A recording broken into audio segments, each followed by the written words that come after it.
अगर आप सप्लाई और डिमांड को मास्टर कर लेते हैं तो चार्ट्स देखने का आपका नजरिया हमेशा के लिए बदल जाएगा। इससे आप सिर्फ प्रॉफिट ही नहीं बल्कि बड़े बड़े प्रॉफिट भी कमा सकते हैं। इस वीडियो में हम आपको यह सब चीजें बताने वाले हैं। अगर आप सप्लाई और डिमांड को सच में मास्टर करना चाहते हैं तो मेरा आपसे एक रिक्वेस्ट है कि वीडियो के किसी भी पार्ट को स्किप न करें। इस पूरे वीडियो में हम आपको बताएंगे कि सप्लाई और डिमांड क्या होता है, आपको इसे क्यों ट्रेड करना चाहिए, आप कैसे चार्ट्स पर सप्लाई और डिमांड जोन को ड्रॉ कर सकते हैं और फाइनली आप इसे कैसे ट्रेड कर सकते हैं, एंट्री कैसे लेनी है और एग्जिट कैसे करना है। वीडियो के अंत में मैं आपके साथ मेरा खुद का तरीका शेयर करूंगा जिससे मैं सप्लाई और डिमांड को ट्रेड करता हूं, ताकि आप जान सकें कि मेरी स्ट्रेटजी क्या है। तो चलिए वीडियो शुरू करते हैं, जहां सबसे पहले हम basics of supply and demand जानेंगे। सप्लाई और डिमांड क्या है? बेसिकली सप्लाई और डिमांड एक एग्रेसिव सेलिंग और एग्रेसिव बाइंग होती है, बस इतना ही। एग्रेसिव बाइंग और एग्रेसिव सेलिंग हमें बताती है कि बड़े लोग या बिग बॉयज कहां पर मार्केट में इंटर कर रहे हैं और कहां से एग्जिट कर रहे हैं, और बिग बॉयज प्राइस को किस डायरेक्शन में पुश कर रहे हैं। कैंडलस्टिक पैटर्न को ध्यान से देखो। ये बड़े रेड कैंडल हमें बताते हैं कि यहां पर एग्रेसिव सेलिंग हुई है, यानी कि यहां बड़े वॉल्यूम्स और बड़े मोमेंटम शामिल हैं मार्केट को नीचे लाने में। अब नेक्स्ट चार्ट पर ध्यान दें। आप यहां देख सकते हैं कि यहां पर एग्रेसिव बाइंग हुई है, जिसका मतलब है कि बिग बॉयज बड़े वॉल्यूम और बड़े मोमेंटम के साथ प्राइस को ऊपर ले जा रहे हैं। इन्हीं दोनों चीजों को आपको देखना चाहिए जब आप सप्लाई और डिमांड को ट्रेड कर रहे होते हैं, क्योंकि ऐसे मोमेंटम हमें बताता है कि स्मार्ट मनी कहां पर मार्केट में एंटर कर रही है, मार्केट को किस डायरेक्शन में ले जा रही है और मार्केट से कहां पर एग्जिट कर रही है। और अगर आप छोटे छोटे कैंडलस्टिक्स को देखते हैं तो इसे सप्लाई और डिमांड एरिया नहीं समझना चाहिए। ये सारे स्मॉल कैंडल मार्केट के छोटे छोटे क्यूट बेबीज हैं, और ऐसे कैंडल के साथ न तो ज्यादा वॉल्यूम होता है और न ही मोमेंटम। आपको सप्लाई और डिमांड क्यों ट्रेड करना चाहिए? पहले मैं आपको बताना चाहता हूं कि मैं सप्लाई और डिमांड को क्यों ट्रेड करता हूं। हम उन लोगों के साथ ट्रेड करना चाहते हैं जिनके पास बहुत सारा पैसा है, जिसे हम स्टॉक मार्केट की भाषा में स्मार्ट मनी कहते हैं, और मैं भी बिग बॉयज स्मार्ट मनी को फॉलो करके प्रॉफिट बनाना चाहता हूं। सबसे अच्छा तरीका जिससे आप पहचान सकते हैं कि मार्केट में स्मार्ट मनी कब इंटर कर रही है और कब एग्जिट कर रही है, वह है चार्ट्स पर सप्लाई और डिमांड जोन को पहचानना। जब मार्केट में प्राइस बड़े बड़े रेड कैंडल्स बनाते हुए नीचे की ओर जाती है, उसे हम सप्लाई जोन कहते हैं, और जिस लेवल से प्राइस बड़े बड़े ग्रीन कैंडल बनाकर ऊपर की ओर बढ़ती है, उसे हम डिमांड जोन कहते हैं। हम सिर्फ चार्ट पर बड़े मोमेंटम वाले कैंडल्स को देखेंगे जो हमें बताते हैं कि बिग बॉयज या फिर स्मार्ट मनी मार्केट में प्रवेश कर चुकी है। इस बात को हमेशा याद रखें कि हम रिटेल ट्रेडर्स हैं और मार्केट के बड़े प्लेयर्स के मुकाबले हमारे पास बहुत कम पैसे होते हैं। इन बड़े प्लेयर्स के पास 500 करोड़, 1000 करोड़, 2000 करोड़ जैसी बड़ी रकम होती है। चार्ट्स को ध्यान से देखो। ऐसे मोमेंटम को देखने के बाद आपको पता चल जाता है कि बड़े प्लेयर्स, जिन्हें हम स्मार्ट मनी कहते हैं, इस लेवल पर मार्केट में प्रवेश कर रहे हैं। तो मेरा आपसे सवाल है, क्या आप ऐसी जगह पर खरीदना चाहोगे? अगर आपका जवाब नहीं है तो आप मार्केट में हमेशा के लिए लूजर ही रह जाओगे। लेकिन मुझे पता है कि आप सबका जवाब हां होगा, क्योंकि आप मार्केट में प्रॉफिट बनाने आए हैं और यहां तो आपके सामने मुफ्त पैसे पड़े हुए हैं। आप जानते हैं कि स्मार्ट मनी के पास बड़े पैसे हैं, बड़ी पावर है और उनके पास मार्केट को मूव करने की ताकत है। सबसे बड़ी गलती जो रिटेल ट्रेडर्स कर सकते हैं वह है ऐसे स्मार्ट मनी के खिलाफ ट्रेड करना जो आपसे अनलिमिटेड टाइम बड़ा है। अब आपको पता है कि सप्लाई और डिमांड को क्यों ट्रेड करना है। अब हम जानेंगे सप्लाई और डिमांड जोन को चार्ट्स पर कैसे ड्रा करते हैं। एक जरूरी बात, अब हम जानेंगे कि सप्लाई और डिमांड को चार्ट्स पर कैसे पहचान सकते हैं। पहला तरीका यह है कि ट्रेड में आपको तभी एंट्री लेनी है जब आपको कम से कम 3 मोमेंटम कैंडल्स दिखें। हो सकता है कि एक मोमेंटम में 4-5 बड़े कैंडल्स हों, लेकिन कम से कम 3 तो होना ही चाहिए, तभी हम ट्रेड में एंट्री ले सकते हैं। जैसे कि इन 3 मोमेंटम कैंडल्स को देखो। ध्यान रखना कि ऐसे छोटे कैंडल्स को सप्लाई और डिमांड मत समझना। इस एग्जाम्पल में हम इन 3 ग्रीन मोमेंटम कैंडल्स का इस्तेमाल करेंगे। दूसरा चीज आपको यह करना है कि ऐसे एरिया ढूंढना है जहां से मोमेंटम शुरू हुआ है, और उन तीनों कैंडल्स के जस्ट प्रीवियस वाले कैंडल पर हम एक रेक्टेंगल बॉक्स ड्रॉ करेंगे। ध्यान देना कि वह बॉक्स कैंडल की हाई और लो को पूरी तरह कवर कर रहा हो। अब जो आपको चार्ट्स पर यह रेक्टेंगल एरिया दिख रहा है, ये पूरा एरिया एक डिमांड जोन है और अगली बार जब भी प्राइस इस जोन में आएगा तब यहां से आपको बाय ट्रेड में एंट्री करनी है। क्योंकि यहां पर ऐसा हो चुका है तो ध्यान देने वाली बात यह है कि प्राइस इस जोन तक आया और उसके बाद बड़े ग्रीन कैंडल्स बनाते हुए शूट अप कर गया। सोचिए, अगर आप ऐसी जगह पर मार्केट में ट्रेड एंट्री करते हैं तो आप बहुत ज्यादा पैसा बनाने वाले हैं। चलिए अब एक और एग्जाम्पल देखते हैं। इन 3 बड़े रेड कैंडल्स पर ध्यान दें। यहां पर हमें इन कैंडल्स को सिलेक्ट करना है और इन 3 कैंडल्स के प्रीवियस कैंडल की हाई और लो को टच करते हुए राइट साइड की तरफ खींचते हुए एक रेक्टेंगल बनाना है। यह रेक्टेंगल एरिया एक स्ट्रॉन्ग सप्लाई जोन है, इसलिए हमें वेट करना है कि प्राइस दोबारा इस सप्लाई एरिया में आए।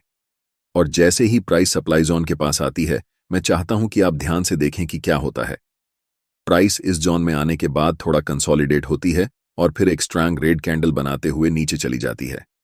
यहां पर प्राइस लिटरली इस सप्लाई जोन के पास आने के बाद कोलैप्स कर जाती है। इससे आप सीखते हैं कि सप्लाई और डिमांड जोन को चार्ट्स पर कैसे पहचानते हैं। अब हम जानते हैं एक और मेथड जिसे हम कंसोलिडेशन मेथड कहते हैं। इस चार्ट पर नजर डालें। यहां पर प्राइस एक टाइट रेंज में ऊपर नीचे हो रही है जिसे हम कंसोलिडेशन जोन कहते हैं। अब हम एक रेक्टेंगल टूल लेंगे और इस पूरे कंसोलिडेशन जोन को कवर करते हुए राइट साइड की तरफ रेक्टेंगल को ड्रॉ करेंगे।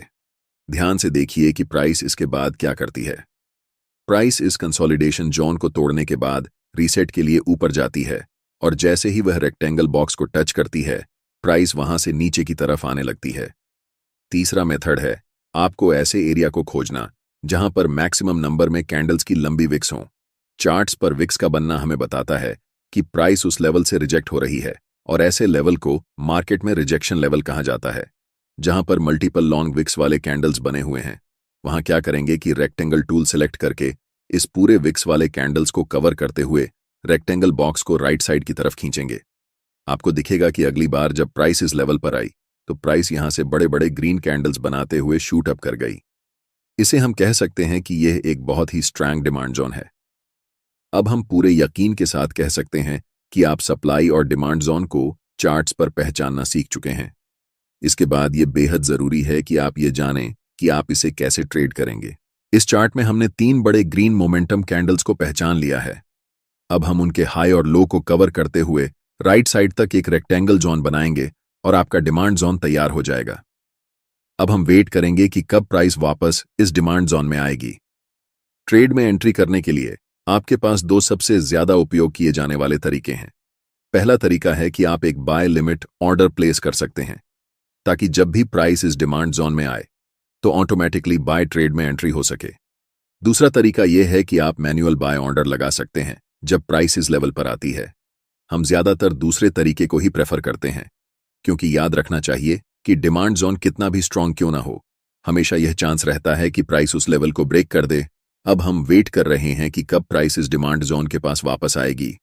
जैसे ही प्राइस इस डिमांड जोन के पास आती है या फिर उसे टच करती है, आपको तुरंत मार्केट में एंट्री नहीं लेना है। पहले मार्केट को कंफर्मेशन देने दो कि अब मार्केट ऊपर जाने वाली है।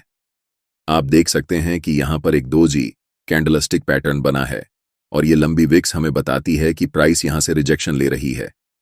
लेकिन हम अभी भी कंफर्म नहीं हुए हैं कि प्राइस ऊपर ही जाने वाली है, इसीलिए हमें और इंतजार करना पड़ेगा।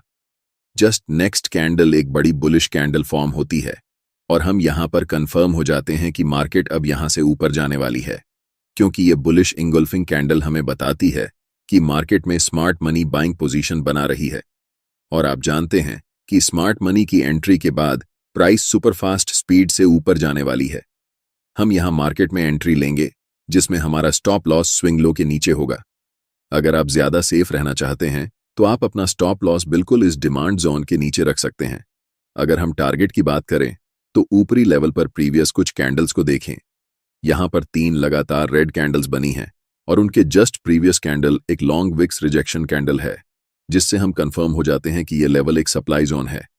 इसीलिए जब प्राइस इस लेवल को टच करेगी, हम अपना प्रॉफिट यहां बुक करेंगे। जब एक बार कोई सप्लाई या डिमांड जोन प्राइस का रिस्पेक्ट नहीं करता है तो आपको पहले से ड्रॉ किए हुए रेक्टेंगल को डिलीट करना है और फिर नए सप्लाई और डिमांड जोन को चार्ट्स पर ड्रॉ करना है।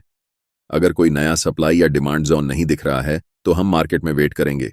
जब प्राइस इस लेवल से 3 बड़े ग्रीन कैंडल्स बनाती है तो हमें पता चलता है कि यह एक नया डिमांड जोन है। इन 3 ग्रीन कैंडल्स के जस्ट प्रीवियस कैंडल को कवर करके हम एक रेक्टेंगल बॉक्स राइट साइड की तरफ खींचेंगे।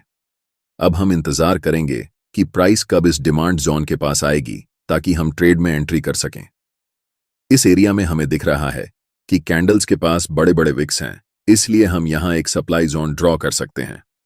जब प्राइस इस डिमांड जोन के पास आती है तो स्ट्रॉन्ग रेड कैंडल बनाते हुए इस लेवल को थोड़ा सा ब्रेक कर देती है। ऐसी सिचुएशन में रिटेल ट्रेडर्स अक्सर इसे एक ब्रेकडाउन के रूप में देखते हैं और सेल पोजीशन में एंट्री कर लेते हैं। लेकिन नेक्स्ट कैंडल एक बुलिश कैंडल बनती है जो कंफर्म करती है कि अब प्राइस यहां से ऊपर जाने वाली है। इस सिचुएशन में हम बाय पोजीशन में एंट्री करेंगे और नेक्स्ट सप्लाई जोन तक अपना टारगेट रखेंगे। हमारा stop loss last swing low के नीचे होगा। इसके बाद प्राइस बुलिश कैंडल्स बनाते हुए ऊपर की तरफ बढ़ जाती है और हमारा टारगेट हिट हो जाता है।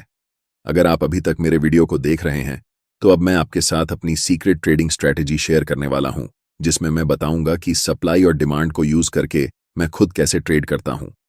ट्रेड करते समय मैं सिर्फ एक कंफर्मेशन पर ध्यान नहीं देता, बल्कि मल्टीपल कंफर्मेशंस को देखता हूं, तभी ट्रेड में एंट्री लेता हूं। एक्सटर्नल कंफर्मेशन के लिए मैं अक्सर फिबोनाची रिट्रेसमेंट टूल का उपयोग करता हूं, और ऐसा मैं तभी करता हूं जब प्राइस अपर ट्रेंड या डाउनर ट्रेंड में होती है। फिबोनाची टूल को कभी भी साइडवेज मार्केट में यूज नहीं करना चाहिए, और यहां एक अप ट्रेंड है, इसलिए हम फिबोनाची टूल को ड्रॉ करेंगे। फिबोनाची टूल में रिट्रेसमेंट को ट्रेड करने के लिए 0.5 और 0.61 लेवल सबसे अच्छे होते हैं। इसलिए जब प्राइस इन दोनों लेवल्स के बीच आती है और एक बुलिश कैंडल बनती है तो हम कंफर्म हो जाते हैं कि प्राइस अब यहां से ऊपर ही जाने वाली है। मल्टीपल कंफर्मेशंस के बाद हम बाय पोजीशन में एंट्री लेते हैं, जिससे मेरे ट्रेड्स का विन रेट एवरेज ट्रेड से ज्यादा